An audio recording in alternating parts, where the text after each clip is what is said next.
Tonight, the RSPCA fights to extradite a Mid-North woman for sentencing over serious animal cruelty charges. And Phase 2A of the vaccination rollout begins across the Spencer Gulf. From our 7 Spencer Gulf studios, your nightly news with Ruby Kamain begins now. Good evening. A Mid-North puppy farmer found guilty of more than 30 serious animal cruelty charges has reportedly fled to New Zealand.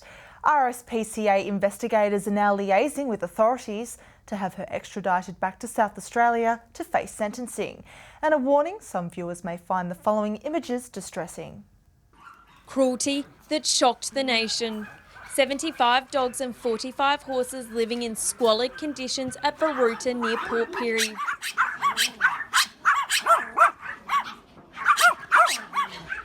Found by the RSPCA, who now wants the farm owner to return to South Australia and pay the price.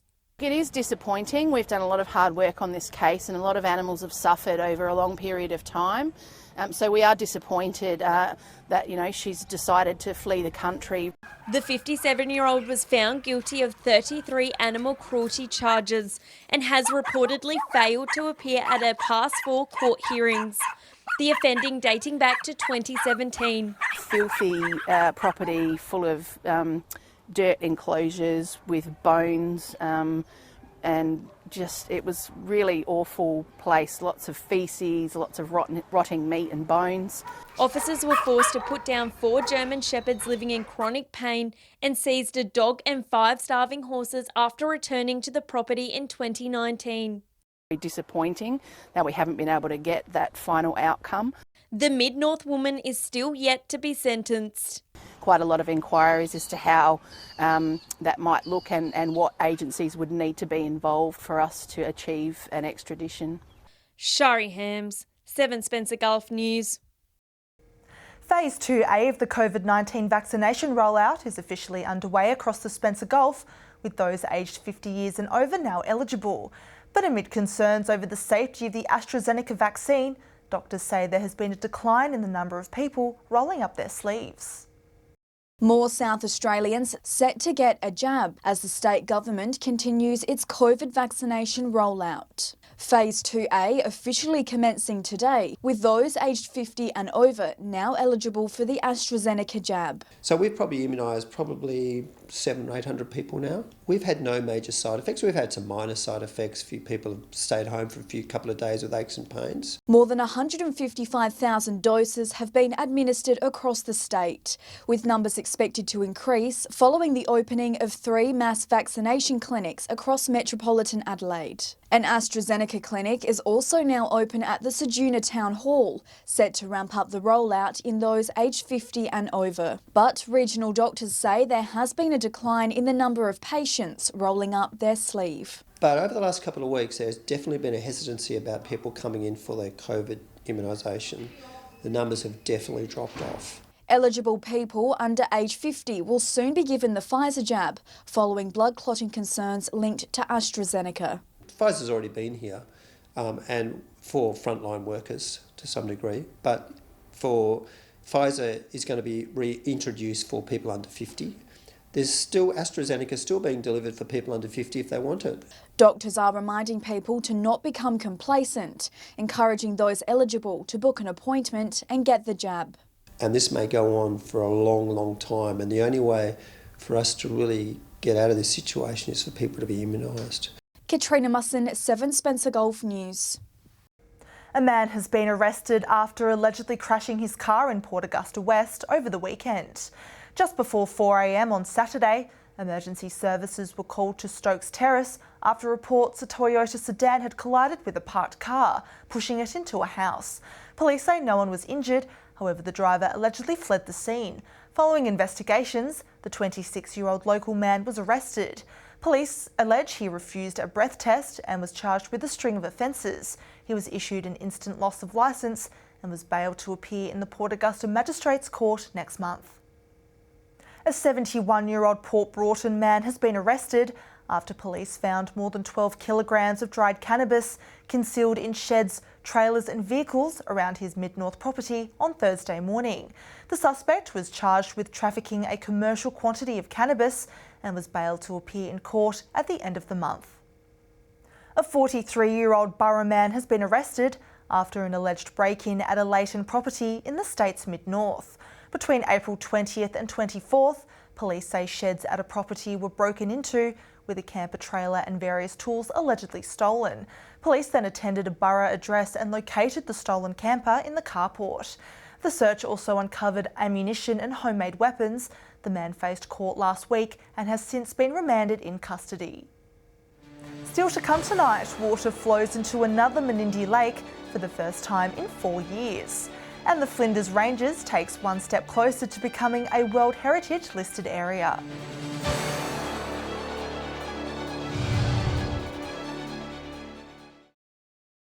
Welcome back. Less than a fortnight since the gates at Lake Menindee opened, floodwater is now flowing towards Lake Corndilla. The moment captured on camera by a local resident as travellers flock to the town to witness the historic event. Water moving slowly across dry land on its way to another of our lakes. And the water heading southwest into Lake Corndilla down the Morton Booker Creek. Menindee resident Graham McCrabb capturing the special site on Friday. Part soil and watching water flow across is something that most people want to probably see at some point in their life. So yeah, it's quite good. While a short drive away, properties at Sunset Strip are once again waterfront as the lake system reaches 33% capacity. The opening of the gates at Lake Menindee last month, bringing life back to the lake and the town. Lots of people around. There's heaps of tourists floating around the town and camping out on Lake Kamamaru. So yeah, no, it's a good vibe at the moment. As floodwaters fill the Menindee Lakes, the state's floodplain harvesting policy is a step closer to completion. It's hoped 3 amendments to the water management regulation will allow for licensing and measurement of floodplain harvesting and make rules easier to enforce. In a statement, Water Minister Melinda Pavey says the regulations will give farmers and irrigators certainty around compliance and improve transparency. Licensing and measuring floodplain harvesting is fine, but it's the take that's the concern for mine. While another lake receives a top-up, the question still remains, how long will it all last? Lachlan Eater, 7 Spencer Golf News. South Australia has taken a significant step towards gaining World Heritage status for parts of the Flinders Ranges, with the landscape on track to being recognised on a global scale. Our reporter Katrina Musson has the story. The Flinders Ranges is one step closer to gaining World Heritage status after being nominated on Australia's tentative list. The iconic landscape dates back 550 million years, with Nilpena and Arkaroola just some of the sites to potentially receive the status. It's labelled as the only site that can directly link the interaction between changing climates and environments with the evolution of animal life. Fossils which are found there across those sites really do tell a fantastic story about the development of life on planet Earth. It's a significant milestone, which, if successful, would join the Narracourt Caves as the second World Heritage Site in the state. We have been going through this process since 2016. Now the Australian government will help drive forward South Australia's bid to get onto that World Heritage listing. The tentative listing could also see the Flinders Ranges join a global club of heritage sites, including Yosemite National Park, Machu Picchu and the Galapagos Islands. We think this will be an international draw card. The state government will now prepare a full nomination to be submitted over the next 2 years. The government wouldn't have submitted this for listing unless they were quite confident that it was going to happen. It's hoped the nomination will recognise the Flinders Ranges as the best place in the world for documenting animal life. Parts of Port Lincoln's historic railway station will be opened up to the public for the first time in several decades.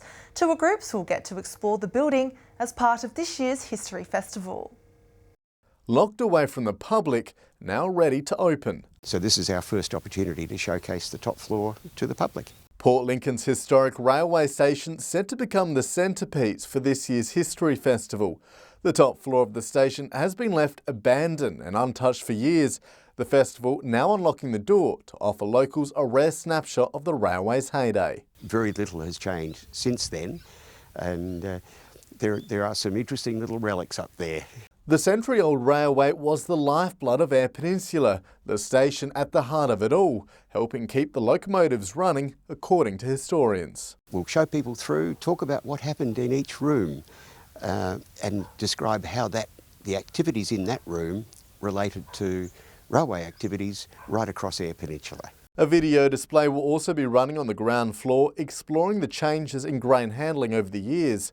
Meanwhile, a light display will be projected on the station's exterior on May 15th, showcasing the rich history of the railway. A lot of the townships that we have today were established by the railway, and they depended on the railway for their livelihood for many, many years. For more information, visit the Railway Museum. Nathan Regter, 7 Spencer Golf News. Stay with us after the break. A Port Lincoln woman who thought she'd won $25 takes home $1 million. And more tourists lead to Broken Hill walking tour volunteers calling for more helpers.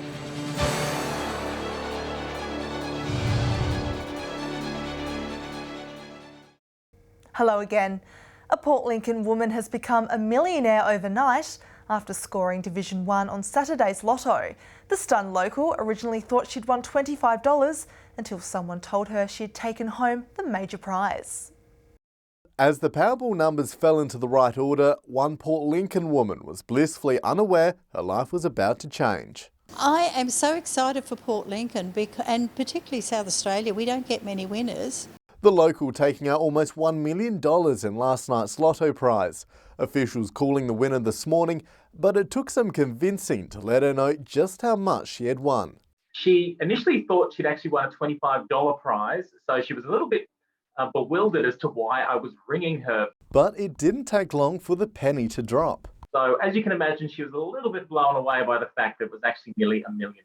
Last night's draw had $5 million up for grabs. It was won by 6 people, each taking a Division 1 payout. The Port Lincoln woman was the only person from South Australia to win Div 1, purchasing a ticket from News Express. First of all, to have it in our store and then in Port Lincoln, I'm really, really ecstatic. And it's not the first time this News Express has sold a winning ticket. Over the past 3 decades, several Division 1 tickets have been sold here. He's hoping we'll have another winner soon. We've had a good run over the years and I hope we get some more in the future. The woman in her 50s says her working days are likely numbered and she'll be sharing the money with family. Nathan Regter, 7 Spencer Golf News. An influx of visitors to Broken Hill has created a welcome problem for the Heritage Walk volunteers, with many of their guided tours booking out. The group is now calling for more volunteers to pound the pavement and share the city's history. They're the faces sharing Broken Hill's history with out-of-towners. For many, their first taste of local hospitality. You're standing in what is Australia's first heritage-listed city. Heritage Walk tours are held every weekday in the city, lifting the veil on parts of our lesser-known history. There's a lot of information here, but to be a bit of a storyteller for Broken Hill, and it's wonderful, amazing history. I just love it, every bit of it. With more tourists visiting the Silver City, unable to travel overseas, and smaller COVID-friendly group sizes, the volunteer-run walks are in need of more helpers. We're going gangbusters at the moment with the number of tourists in town. We've got about 6 people, and when 1 or 2 of them go on holidays, we're in strife. Sally Bride is one of those guides. She says anyone with a passion for history would be welcomed into the team. It's sort of on-the-job training, and it's not that hard, and it's great. It's so rewarding. You know, you give them a story, a bit of humour, you know, and it makes such a difference, you know, and it brings the story to life. Sending a reminder there's always something new to discover. I've had some return locals, so I have to get my facts right when we have them, and they're actually interested to find out some stories they never knew, even though they grew up here in Broken Hill. Lachlan Itter, 7 Spencer Golf News. Lifeline Port Augusta's shop has celebrated 4 years in its commercial road store over the weekend. The shop relocated from Augusta Terrace in 2017 and now features a much bigger CBD presence. With Mother's Day fast approaching this Sunday, Volunteers are encouraging the community to check out offers in store. Drivers in Broken Hill can expect detours when part of the Gibson Street overpass closes in a fortnight. Construction works will see the southbound lane closed for 10 weeks while the road is reconstructed. Locals will instead need to use Crystal Street and South Road to travel from the city to South Broken Hill.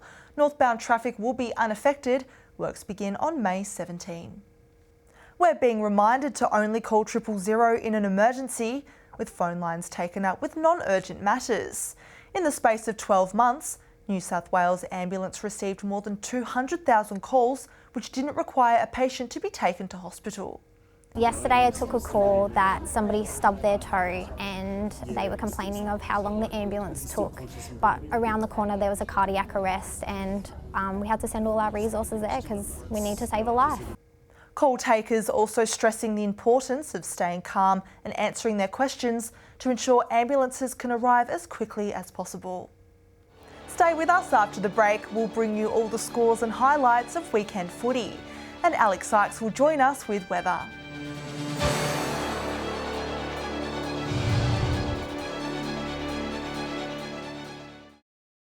Welcome back. It was a bumper weekend of football across the region, with all leagues back into the swing of competing. Over at the Spencer Golf League, all 3 A-grade matches kicked off on Saturday. Our reporter Shari Hams has more. Slightly windy conditions didn't stop some good wins here at Port Oval, with all Spencer Golf Leagues battling it out in Saturday's Super Clash. Central's pulled off a thrilling comeback from behind win to edge out on the home side by 3 points in a low-scoring game. Port led at every break but could only manage 1 point in the last quarter as Central stormed home with youngster Milo Press kicking the winning goal for the visitors. The Lions showed their claws with a huge 70-point thumping of reigning premiers South Augusta. Last year's Madigan medalist Luke Edwards booted 6 goals while Lions' new recruit Andrew Wright led the way with a best-on-ground performance. And Solomon Town continued their good form from round 1 with a comfortable 23-point win over West at Port Augusta's Central Oval. 6 goals from Corey Davies saw the Cats taking home the win. Across the Gulf in Whyalla, Waroona Bay were no match for West Whyalla under the Friday night lights. South Whyalla got their first win of the season, winning a hard-fought contest against Rupina. And North Whyalla defeated Central Whyalla by 10 points. Down in Port Lincoln, Marble Range took out the win against Waybacks at Centenary Oval. Lincoln South thumped Boston's, and Mallee Park recorded a strong win over Tasman on Saturday night. Over to the northeastern areas. BBH took out Blythe Snowtown with Liam Newton and Thomas Drew both starring. BSR thumped South Clare 163-44.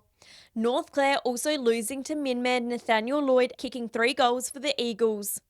And finally in Broken Hill, it was warm conditions for players with temperatures reaching 27 degrees. North defeated Central 38-30, a surprising tight game for the two. And reigning premiers South defeated West 91-69. And that's all for football scores. Join us tomorrow night for all the other sporting results from across the region. Time now to take a look at what's happening in the weather. Here's Alex Sykes. Thanks, Ruby, and good evening, everyone. It's been a mainly partly cloudy day today across our region with a possible shower in Cleve and Adelaide. From 3 p.m. today, Whyalla was 19 degrees, Broken Hill got to 21 and Cleve was 18.